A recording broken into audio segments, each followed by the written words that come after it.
semuanya, selamat datang di Poppy Pang, Poppy Pangaribuan. Horas, nama gue Alice, tapi gue biasanya dipanggil Poppy.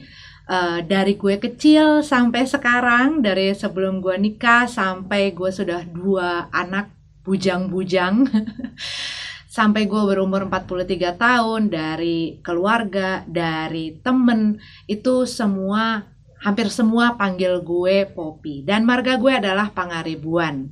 Gue akhirnya memutuskan untuk membuat channel ini sebagai tempat dan wadah untuk gue bisa berbagi apa yang gue jalanin, apa yang gue alamin, apa yang gue suka, dan hal-hal yang gue pelajarin selama ini.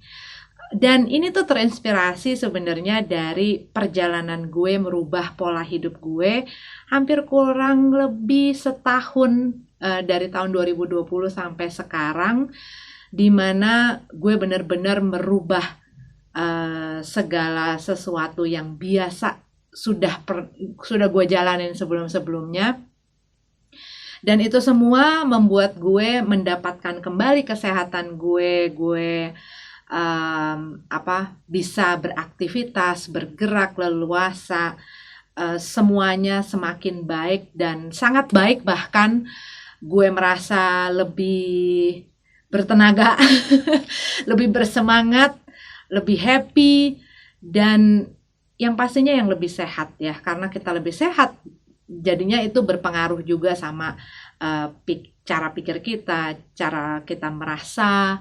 Dan gue mendapatkan ekstra bonus, yaitu gue berhasil menurunkan berat badan gue dari 120, hampir 121 kilo, karena 120,80 sekian. Dan sekarang gue ada di 60 kilogram. Terakhir gue nimbang sih itu 60 kilogram.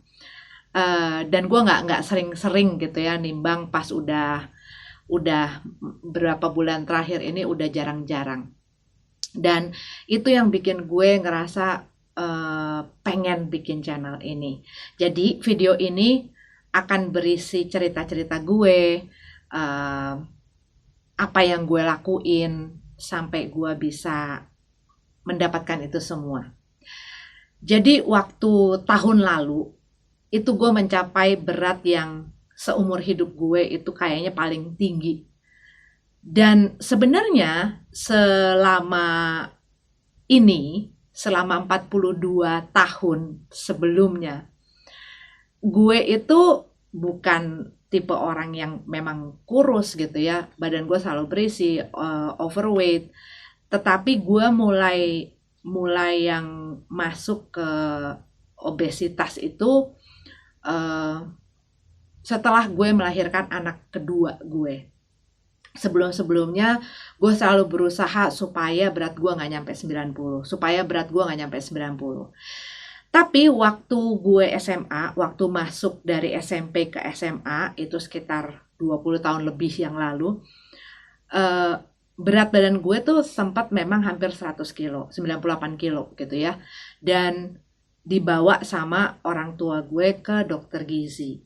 Di situ akhirnya gue bisa menurunkan berat badan yang termasuk proporsional dengan tinggi gue saat itu. Tetapi karena nggak di-maintain, karena gue juga nggak terlalu perhatian dengan hal-hal kesehatan, namanya masih muda, masih pengen main-main, masih senang makan, masih belum ke arah-arah masalah kesehatan pikirannya. Jadi ya pelan-pelan balik. Tetapi sebelumnya tuh masih ada remnya gitu loh. Kalau misalnya gue udah mulai 80 sekian tuh gue mulai berusaha ngerem, mulai diet lagi. Jadi gue tuh udah ngejalanin macam-macam diet, makan segala macam obat, minuman, ramuan. Terus apalagi ya, treatment itu gue mencoba banyak hal lah pokoknya yang untuk bikin gue supaya jangan sampai timbangan gue 3 digit. Di situ pikiran gue cuman sependek itu. Tapi begitu udah mulai abis melahirkan anak kedua, itu rem gue blong. rem gue blong, gue mulai bodo amat, mulai biarin aja.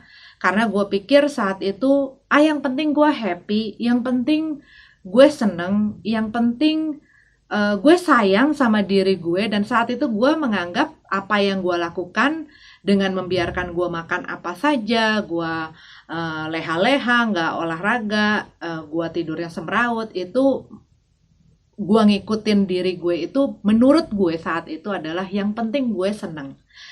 Dan waktu mulai tahun 2019, itu masa-masanya gue sudah mulai satu persatu penyakit-penyakit itu mulai datang. Keluhan-keluhan di dalam badan gue juga mulai muncul.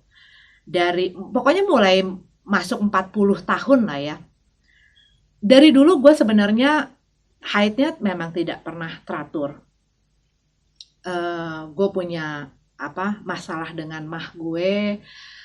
Gue sering pusing. Sering migrain. Setiap beberapa itu berkala itu pasti datang gitu loh. Migrain, sakit kepala, mumet, pusing, sakit kepala, migrain. Itu tuh bolak-balik datang. Tetapi pas udah mulai 2 tahun lalu tuh udah mulai makin parah. Gue mulai ngerasa kalau misalnya naik turun tangga, dada gue mulai nyeri. Sakit kepala gue juga udah kayak nggak mempan lagi dikasih obat sakit kepala sekali aja gitu ya. Itu udah nggak mempan lagi. Dan yang paling bikin gue mulai mikir itu adalah penglihatan gue. Pada saat itu mata gue tuh sering berair, sering keluar air mata gitu ya, karena gatel, kering, rasanya kering, gatel. Dan gue pikir waktu itu hanya kayak iritasi biasa, tetapi kok terus menerus. Terus pelan-pelan kayak mulai ada kabut-kabutnya gitu loh. Kalau gue ngeliat tuh ada kayak kabut, dan ternyata itu disebutnya cloudy eyes. Sakit gigi gue juga mulai sering datang. Hampir setiap bulan itu selalu ada sakit gigi, sakit gigi gitu ya. Gue sangkain waktu itu infeksi, bawa ke dokter, dikasih obat, udah ditambal, datang lagi. Pokoknya hal-hal yang semacam itu tuh udah mulai bikin gue kenapa ya gue. Dan gue tuh orangnya paling nggak doyan ketemu dokter sama ke rumah sakit. Terus udah gitu mulai lagi merasakan yang namanya kalau berdiri agak lama, jalan agak lama, itu mulai dengkul gue ya sama pergelangan kaki, karena itu kan bengkak, itu mulai nyeri sakit. Dan gue tuh selalu nempelin koyo, salep, tiap malam kerjaan gue begitu. Di pundak, di pinggang belakang, di lutut, di pergelangan kaki, itu tuh, waduh, bener-bener deh. Umur 42 tahun, tapi gue ngerasa gue tuh udah mungkin 70-80 tahun. Bahkan gue kadang-kadang mikir, kayaknya bokap nyokap gue yang udah umur 70 sekian tahun, hampir 80 tahun, kayaknya lebih fit daripada gue ya. Kok kayaknya gue lebih tua banget kondisi badannya, perasaan gue saat itu. Waktu tahun lalu, waktu gue berulang tahun 42 tahun, itu gue ngaca kan. Selama ini lo gak ngaca, Po? Ngaca lewat-lewat aja. Gue ngelihat kaca, terus gue nanya sama diri gue, apa benar, Pop, lo sayang sama gue? Di situ gue sempat masih mikir, iya kok gue sayang sama lo. Gue kan gak biarin orang lain, kata-kata orang lain, pandangan orang lain, pikiran orang lain tuh mempengaruhi lo. Masa sih? Tapi kalau lu sayang sama gue, kenapa lu bikin gue sakit? Kenapa lu bikin gue jadi kayak begini? Jalan jauh gak bisa, berdiri lama gak bisa, ngerjain pekerjaan rumah 5 menit gue duduk karena nggak kuat pinggangnya sakit. Kadang-kadang gue tuh nggak bisa tegap. Bahkan kalau lagi dari tidur, itu nggak bisa langsung berdiri tegap. Jadi gue biasanya kalau dari tidur, gue duduk dulu agak lama, gue berdiri dulu pelan, terus jalan tuh bongkok dulu. Bongkok dulu sampai beberapa menit baru gue bisa. Jadi harus pemanasan dulu. Terus kalau gue dari jongkok ke berdiri itu nggak bisa langsung karena pinggang sama lutut itu rasanya aduh ampun sakit banget. Dan di situ gue mulai bertanya, apa benar ya cara gue menyayangi diri gue?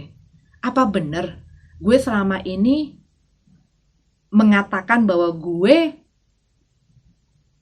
mau bikin diri gue happy, tapi apakah dengan memberikan atau mengakibatkan sakit-sakit ini itu namanya gue menyayangi diri gue? Karena di situ gue mulai berpikir bahwa segala keluhan yang ada di badan gue itu adalah hasil perbuatan gue, hasil dari gue makan setiap waktu. Makan gak cuman setiap jam, gue makan bisa berapa menit sekali.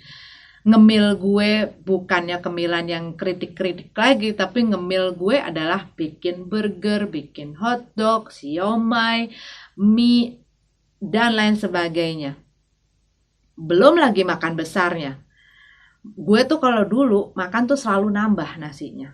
Lauknya udah banyak dan lain sebagainya. Itu wah gila banget deh. Minuman gue juga selalu yang ada rasanya. Minuman gue selalu manis. Gue jarang banget minum air putih. Gue sering begadang.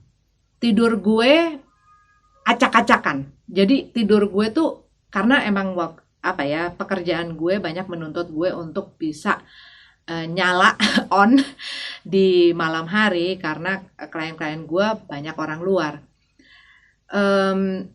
Jadi berantakan banget. Udah gitu gue nggak doyan lagi yang namanya olahraga kan. Gue nggak pernah doyan yang namanya olahraga. Sekalinya misalnya sadar olahraga, gue olahraga terus abis-abisan. Abis itu besoknya enggak. Gue olahraga lagi abis-abisan, besoknya enggak. Jadi itu pun bisa kadang-kadang setahun sekali, berapa bulan sekali. Dan gue banyak duduk. Kerjaan gue tuh di depan komputer.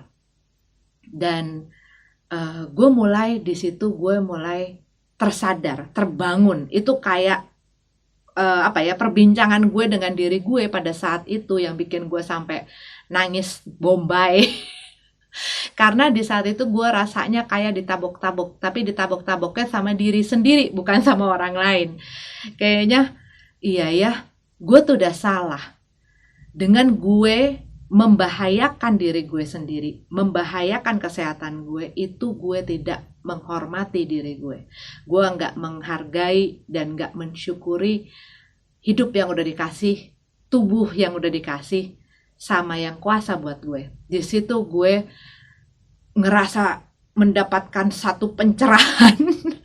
Gue kayak bangun dari tidur yang panjang banget. Dan waktu itu gue lihat ada si niat itu ada. Oke, gue harus berubah. Dan lo tau gak sih, mau orang ngebully kita sedemikian rupa karena bulian-bulian orang ataupun ledekan-ledekan orang, bercandaan-bercandaan orang yang ditujukan sama gue karena bentuk tubuh gue, itu gak cuman yang alus-alus aja. Bahkan kadang-kadang gue tuh sampai mikir, ini orang pernah sekolah gak sih? Tahu gak sih kalau orang tuh punya perasaan? Bahkan yang kayak orang itu ngomong tuh gak pakai otak. Itu tuh saat itu tuh gue pikirannya kayak begitu. Itu gak mampu bikin gue berubah. Gak mampu membangunkan gue. Keluarga gue yang sayang sedemikian rupa, mereka gak pernah ngatain gue, mereka terima gue apa adanya. Suami gue yang begitu sayang sama gue, support yang begitu besar dia berikan, ayo sehat gitu. Itu pun gak bisa bangunin gue. Jadi mau lo dibully separah apa dan lo mau dicintain sebagaimana, kalau lo nya sendiri gak bergerak, kalau lo nya sendiri gak bangun, itu iya gak bisa kemana-mana. Lo gak akan bisa membuat perubahan itu. Itu yang gue pelajarin selama ini. Jadi kembali lagi nih, Sorry ya kalau agak berantakan, tapi gue berusaha untuk ya bercerita aja apa yang gue alami. Jadi kembali lagi, gue waktu si niat itu datang, gue langsung bilang sama diri gue, oke, nanti tahun depan, lo ulang tahun, gue pengen kasih lo hadiah yang paling indah, yang paling luar biasa, yang paling istimewa buat lo. Selama ini kan biasanya kalau misalnya ngasih hadiah sama orang lain, kita pengen yang wah surprise, yang gimana, yang bikin yang spesial mungkin. Nah saat itu gue bertekad untuk menyiapkan hadiah gue untuk diri gue. Di situ gue mulai merapihkan. Awalnya hanya dengan cara sederhana. Gue merapihkan pola makan gue. Jam makan gue rapihin. Jadi waktu itu gue udah belajar masalah intermittent fasting walaupun belum secara mendalam. Gue mulai dulu dari 12 jam. Itu yang buat gue paling gampang dan paling seimbang. Jadi 12 jam jendela makan, 12 jam jendela puasa. Di situ gue tentuin makan gue sarapan jam 7, gue terakhir makan jam 7 malam. Makan siang gue di jam 1 dan gue kasih waktu ngemil gue 2 kali di tengah-tengah makan makan pagi dan makan siang ke makan malam. Itu gue kasih satu cemilan. Porsinya gue bikin sama, tetapi pada saat itu gue belum menentukan gue mau diet apa, diet macam apa yang pengen gue jalanin. Jadi waktu awal pertama, sebulan pertama itu gue inget banget, sebulan pertama gue memulai dengan gue 12 jam jendela puasa, gue bagi 5 makan gue, 3 makan besar, 2 cemilan. Dan porsinya selalu gue samain. Gue makan nasi 1 piring, dan gue janji gue gak bakal nambah. 1 piring, pokoknya takarannya piring gue segitu. Lauk 1 mangkok, dan sayur 1 mangkok. Saat itu gue masih dengan cara gue mengolah seperti biasanya sehari-hari. Cuman kan karena memang sudah pandemi, jadinya gue lebih banyak masak sendiri di rumah, gue gak jajan. Terus kemilan juga gitu, gue cari cookies atau kemilan orang-orang diet, yang untuk orang diet pokoknya. Roti gandum, biskuit biskuit gandum juga, pokoknya yang pokoknya low fat. Waktu itu tuh gue masih berpikiran itu. Dan gue coba. Jadi seperempat deh dari awal perjalanan diet itu adalah dimana gue mencari jati diri si diet gue ini. Gue mau kemana ya? Tapi saat itu gue merasa gue harus mulai dulu. Yang penting gue ngelangkah dulu. Yang penting gue nyelupin kaki dulu. Dan sambil belajar. Jadi gue cari. Abis dari situ gue coba untuk menghilangkan minyak dari makanan gue, tapi tetap nasi, tetap makan yang gue pengen, cuman direbus, dipanggang, dan pelan-pelan kemilannya gue ganti jadi buah, udah. Cuman begitu 2 bulan lebih, hampir masuk ke 3 bulan, kolesterol gue tinggi, asam urat gue juga, gula darah gue tinggi, dan pada saat itu gue ngalamin yang namanya kebas, bahkan cramp ya, seluruh badan dari kaki sampai kepala, lidah gue tuh udah kayak ketarik ke belakang, dan itu panik banget. Di situ gue tuh ditegur sama dokter gue gue harus cari cara lain nih. Oke, masalah intermittent fasting nih kayaknya udah mulai dapet nih. Cuman diet gue yang masih belum dapet. Akhirnya gue cari, gue akhirnya ketemu low carbs, keto diet. Cuman low carbs lah, gue lebih ke low carbs.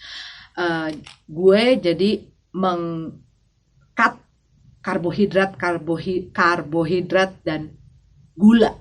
Terutama itu. Pokoknya hal-hal yang membuat insulin gue naik. Karena gue melihat tanda-tandanya yang terjadi sama gue itu adalah masalah dari si insulin ini.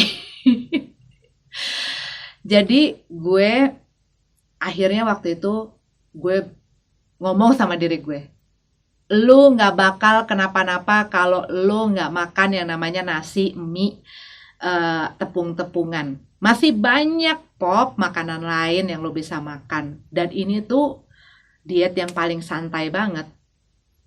Lu bisa makan apa aja, sayur lu mau makan apa aja, tinggal lu ganti yang namanya minyak yang tadinya biasa lu pakai jadi minyak kelapa, margarin yang lu pakai lu jadiin butter, camilan lu ganti jadi kacang-kacangan, almond, walnuts, ya hal-hal semacam itulah ya, sunflower seeds gitu. Nah, gula pun kalau gue butuh banget, baru gue pakai bangsanya stevia, monk fruit, erythritol, xylitol dan lain sebagainya yang glycemic index-nya tidak tinggi. Di situ gue mulai merubah. Oke, gue coba diet low carbs no sugar ini sambil gue barengin dengan intermittent fasting, dengan gue berpuasa, dengan gue berolahraga, dengan gue mengatur ulang tidur gue. Akhirnya dari yang jendela puasa 12 jam, setelah gue biasa beberapa minggu gue tambahin jadi 14 jam. Gue naikin lagi kalau udah mulai kuat lagi, gue naikin lagi jadi 16 jam. Gue naikin lagi, jadi satu-satu gue ambil tuh. Sarapan gue ambil, waktu nyemil gue potong lagi waktu nyemil, sampai gue nyampe di 2 meal a day atau 2 kali makan dalam sehari. Itu masuk jendela makan kalau nggak salah 18 ya, kalau nggak salah sih 18 jam. Sampai gue bisa omet 1 meal a day.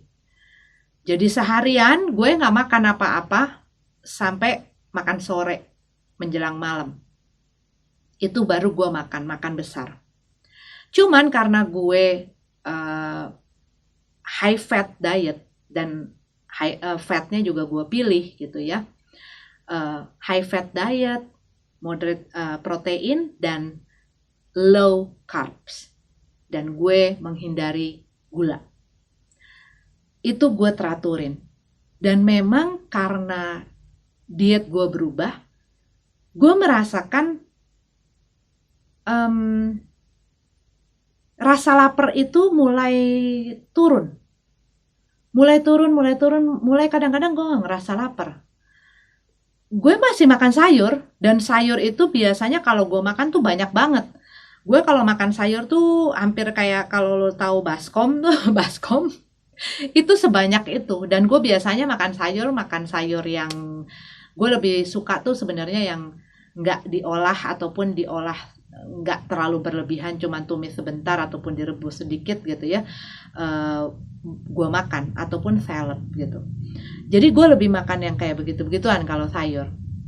Selebihnya ya gue makan lauk aja, pokoknya lauk, gue makan itu. Dan itu ngebantu banget kalau buat gue ya, itu ngebantu banget, ngebantu gue rasa kenyang gue bertahan lama, dan gue juga energinya juga jadi bagus, nggak gampang ngantuk, nggak gampang capek. Dan itu yang gue biasain dari tadi yang 12 jam puasa, 12 jam jendela makan, sampai ke 1 meal a day. Bahkan kadang-kadang gue water fasting. Tapi sebelum itu gue coba dulu alternate daily fasting, yaitu makan, stop, makan, stop, makan, stop. Jadi hari ini makan, besoknya enggak. Besoknya lagi makan, jadi lompat-lompat. Di situ makin gue bisa makin pikiran gue tuh nggak ke makanan mulu. Karena gue gila ya, selama ini gue coba treatment ini, gue coba diet ini, gue coba makan yang milih-milih apa segala macam, udah biayanya mahal, ribet, gue mikir panjang. Dan saat gue dengar, iya, waktu lo berpuasa, lo memberikan kesempatan buat diri lo untuk menggunakan cadangan makanan yang disimpan dalam bentuk lemak yang tertumpuk di badan lo ini. Lo kasih kesempatan untuk dia mendigest itu. Jadi gue nggak takut. Dan gue tadinya sebenarnya agak was-was karena gue kan punya masalah dengan pencernaan gue. Tapi waktu gue mulai teraturin cara makan gue, waktu makan gue, itu gue hampir malah sampai sekarang gue nggak punya masalah sama sekali, nggak pernah sakit, nggak pernah asam lambung gue naik, itu nggak pernah lagi. Bener-bener yang satu persatu keluhan gue tuh hilang, satu persatu keluhan gue tuh kayak membaik gitu. Terus itu yang pertama, masalah puasa. Dan ini yang kalau buat gue yang paling mendasar banget ya. Kalau buat gue loh, itu yang paling mendasar banget. Yang kedua adalah dietnya. Dietnya yang tadi, akhirnya gue 3/4 perjalanan itu gue menjalani low carbs. Cuman kenapa tadi gue bilang puasa itu yang mendasar. Dulu gue dan keluarga gue itu kelas berat semua. Gue sama suami gue, walaupun lebih berat gue, kita itu 100 kilo, di atas 100 kilo. Gue 120, dia 105 kilo. Dia tetap makan biasa. Tetap makan makanan, tetap makan nasi. Tapi memang ngikutin, minyaknya gue ganti. Terus tadi gue ganti jadi mentega, butter ya. Dan gulanya gue turunin. Dan dengan puasa dia yang 12 jam tanpa nyemil, sekali-sekali nyemil kok, tapi nggak seperti dulu. Sekali-sekali nyemil, sebulan sekali, atau memang lagi pengen dia nyemil, tapi nggak setiap hari. 2 minggu paling kadang sekali. Dan karena udah terbiasa itu, suami dan anak-anak gue makan 3 kali sehari, ngikutin yang tadi. Jam 7 sarapan, jam 1 makan siang, jam 7 malam makan malam. 3 kali. Dan mereka turun. Laki gue sekarang udah 83 kilo. Dari tahun lalu. Jadi kalau yang gue pelajarin dari salah satu dokter yang biasa gue dengar, namanya Dr. Jason Fung, dia menyebutkan puasa itu bisa lo sandingkan dengan diet apa saja. Tapi diet yang lo pilih itu yang menentukan itu akan hasilnya optimal apa, hasilnya maksimal apa enggak buat diri lo. Jadi kembali lagi lo yang nentuin, lo mau diet apa. Nah gue milih karena gue merasa butuh gitu ya, diri gue, badan gue ini butuh untuk menjalani diet itu. Jadi gue memilih low carbs, no sugar diet. 2 tuh udah ya, intermittent fasting, berpuasa, dan diet, memilih diet yang tepat. Nggak pakai timbang-timbangan kalau gue. Awal-awal gue sempat timbang terus, akhirnya alah ribet. Dan akhirnya setelah gue low carbs itu gue nggak pernah nimbang lagi. Pokoknya gue makan yang tidak menimbulkan kenaikan secara meninggikan tingkat insulin gue. Dan yang ketiga adalah waktu istirahat, waktu tidur itu harus diperbaiki. Gue yang tadinya berantakan banget itu tidur, gue akhirnya bisa melatih diri gue untuk mengembalikan kerjaan gue akhirnya gue kerjakan pada siang sampai malam sore gitu ya. Tapi begitu udah habis makan malam gue udah selesai. Gue nggak sentuh-sentuh lagi dan gue membiasakan itu. Gue balik yang tadinya gue biasanya tidur di siang hari, gue balik lagi. Dan merubah jam biologis itu nggak mudah. Membiasakan tidur paling telat jam 11 malam itu tidak mudah. Tapi itu sangat membantu banget. Dan yang keempat adalah olahraga. olahraga gue pilih yang paling gue senengin. Gue dulu nggak pernah suka olahraga kan. Gue nggak suka olahraga. Jadi gue pilih yang gue mampu apa, gue bisa apa. Gue akhirnya memutuskan, udah gue pokoknya jalan dulu. Gue jalan tuh dari 15 menit. Itu aja udah perjuangan setengah mati, gue jalan 15 menit. Gue jalan 15 menit, mulai kuat lagi, gue nambahin lagi jadi 20 menit. Gue tambahin 5 menit, 5 menit, 5 menit, sampai akhirnya gue bisa jalan 1 jam, bahkan 1 jam lewat. Dan begitu timbangan gue di bawah 80, masuk kepala 7, gue coba beraniin lari. Gue seumur umur gak pernah yang namanya lari jogging. Karena ya emang gak bisa, perut gue sebelah kanan tuh langsung sakit banget. Dan itu yang selalu gue takutin kalau gue lari. Waktu gue lari pertama kali, gue lihat udah 5 menit, belum sakit. 15 menit, belum sakit. Setengah jam, belum sakit. Itu gue berhenti. Oke, setengah jam dulu. Gue tambahin lagi. Akhirnya gue jogging tuh bisa 1 jam, bahkan kadang-kadang lebih. Karena gue biasanya sambil jalan, sambil jogging, itu gue sambil dengerin podcast, gue sambil dengerin webinarnya dokter-dokter itu, seminarnya dokter-dokter itu. Dan itu ngasih gue banyak banget pengetahuan dan semangat.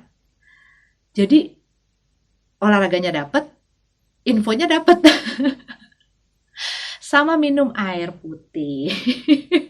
Minum air putih sehari itu gue minimal 2,5 liter. 2,5 liter itu yang tadinya gue tuh paling gak doyan minum air putih. Dan semua yang gue lakuin itu barusan, yang mungkin buat beberapa dari lo waktu lo denger ini, aduh ribet banget, emang nurunin 60 kilo semudah itu? Tidak semudah itu, tapi tidak mustahil. Dan itu worth it banget sih kalau aku bilang ya. Sekarang ini kalau gue memutar kembali peristiwa di sebelum-sebelumnya, dan gue ngeliat lagi foto-foto gue sebelumnya.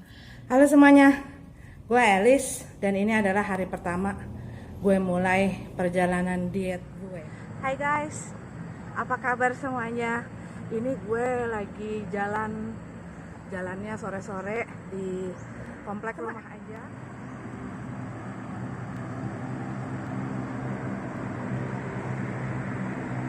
Halo semuanya, sekarang udah masuk minggu ke-3. Itu gue selalu terharu dan kayak apa ya, itu hadiah yang buat gue adalah hadiah yang paling indah yang pernah gue persembahkan sama diri gue sendiri, sebagai wujud cinta kasih gue, sebagai wujud rasa syukur gue sama semesta ini, sama yang kuasa atas hidup dan atas tubuh yang dia berikan. Gue udah bisa kembali sehat, gue udah bisa lari, gue bisa aktivitas dengan leluasa. Gue nggak bongkok-bongkok lagi, gue lepas dari koyok-koyok gue lepas dari penyakit-penyakit gue lepas dari obat-obatan yang gue minum yang diharuskan tiap hari. Itu gue lepas semua, dan gue bener-bener ngerasa kayak muda lagi.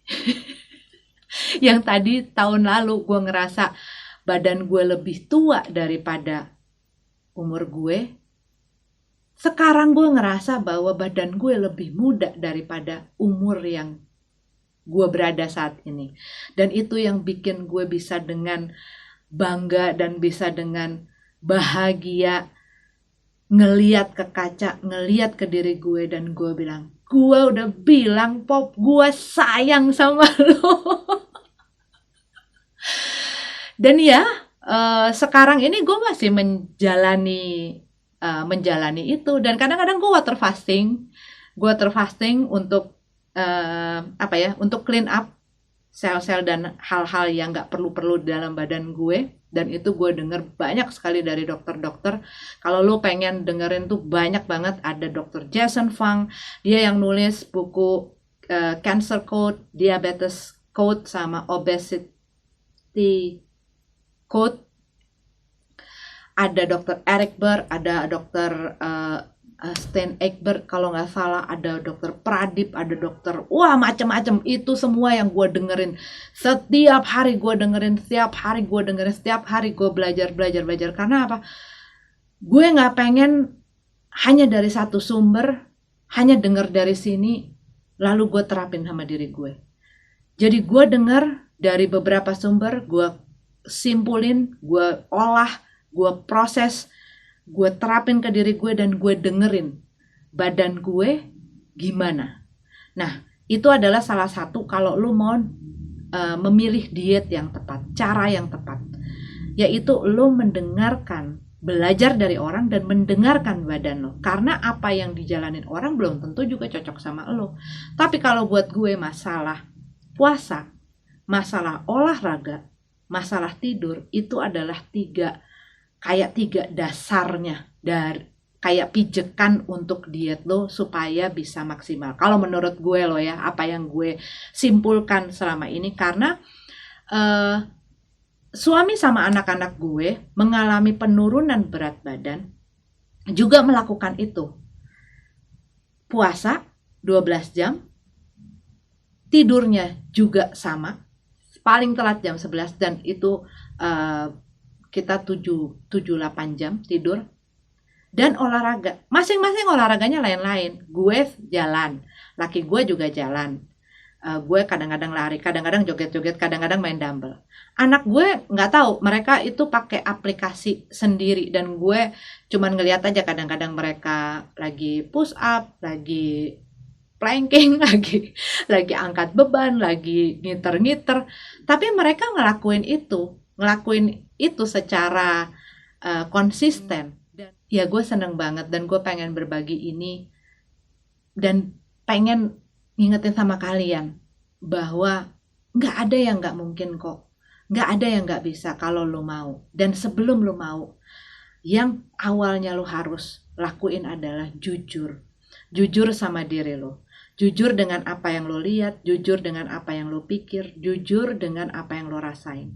Jangan sampai lo menempatkan, membahayakan diri lo dan menaruh diri lo di dalam satu keadaan yang penuh dengan penyakit, seperti kesalahan gue dulu. Karena gue dulu selalu berpikir bahwa gue sayang sama diri gue. Ternyata cara gue menyayangi diri gue itu salah. Dan sekarang gue tahu cara yang lebih baik, cara yang benar untuk menyayangi diri gue sendiri. Ya, gitu aja untuk video kali ini. Kita ketemu lagi di video-video selanjutnya, dan yang pastinya tetap semangat untuk tetap sehat. Dah.